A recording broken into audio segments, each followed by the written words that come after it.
Jadi gue punya saudara kembar yang bener-bener mirip banget sama gue. Namanya Fatur. Fatur lahir seminggu sebelum gue lahir. Gue gak ngerti kenapa bisa berjarak gitu, tapi ya udahlah ya. Kalau lu mau nanya seberapa miripnya, mirip banget 100%. Dari muka, tinggi, berat badan, bahkan potongan rambut pun persis. Yang bedain gue sama dia cuma satu, sifatnya. Kalau lu mikir gue yang baik, dia yang buruk, lu salah. Gue adalah yang nakal dan dia adalah yang baik. Dari masa kecil Fatur selalu nurut sama mak gue. Setiap pagi pasti bikinin kopi dan nganterin mak gue ke pasar. Sementara gue pengen warnet, bos. Setiap malam Jumat Fatur juga selalu rajin bantuin mak gue bikin sajian-sajian gitu. Di desa-desa tuh biasa ya. Apalagi dulu katanya mak gue pernah kecelakaan hebat yang buat ayah gue meninggal. Tapi mak gue dengan ajaibnya terselamatkan. Mungkin karunia ibu yang sedang mengandung. Sementara kebiasaan gue kalau malam Jumat tawuran, bos. Malam Jumat minggu lalu gue udah persiapan tawuran sama kampung sebelah dari pagi. Gue kumpul di base camp, nyusun strategi, ngasah celurit dan sebagainya. Gue penuh persiapan matang karena kampung sebelah terkenal gak pernah kalah. Gue di sana, gue nungguin sampai malam jam 9 malaman. Gue takut dicariin ma gue sih, tapi untungnya enggak. Karena entah kenapa dia suka tahu persis lokasi dan waktu jadwal tawuran gue. Saat itu persiapan semua udah matang. Gue dapat posisi barisan belakang yang berfungsi nyerang ketika barisan depan dipukul mundur. Jam 9 malam pun tiba. Gue gas naik motor beat gue ke jembatan penghubung antara kampung gue dan kampung sebelah. Dan pertarungan pun dimulai. Barisan depan kocar kacir, teriakan di mana-mana. Jembatan full chaos malam itu. Ada satu teman gue yang kebacok,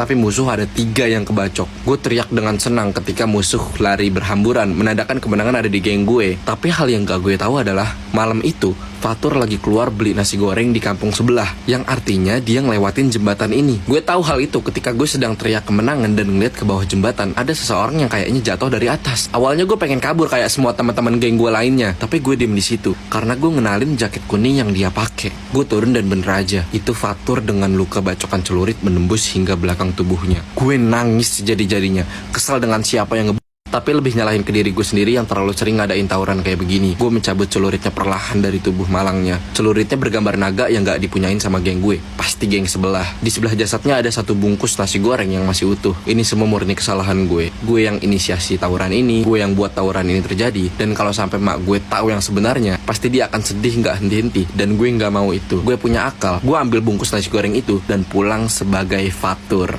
Mulai malam itu gue adalah Fatur, anak baik yang nurut sama mak gue. Agak susah sih yang ngubah sifat. 7 hari kebelakang gue selalu nganterin mak gue ke pasar. Dan setiap paginya pasti gue bikinin kopi. Gue gak pernah main warnet lagi dan selalu bantuin mak gue. Layaknya Fatur beneran. 1 hari setelah tawuran itu, warga udah menemukan jasad yang kata mereka Fatir meninggal pas tawuran. Semuanya berjalan normal sampai tadi siang. Mak gue masuk ke kamar gue dan manggil gue Fatir. Gue kaget dong. Mama kenapa manggil aku Fatir, bukan Fatur? Mama udah tahu yang sebenarnya, nak. Maksudnya? Fatur punya 3 hal yang gak kamu tahu. Pertama, dia selalu bikinin mama kopi pahit, bukan kopi manis. Kedua, dia selalu nganterin mama ke pasar lewat pintu belakang, bukan pintu depan. Maafin aku, Ma. Gue nangis sambil terseduh. Terus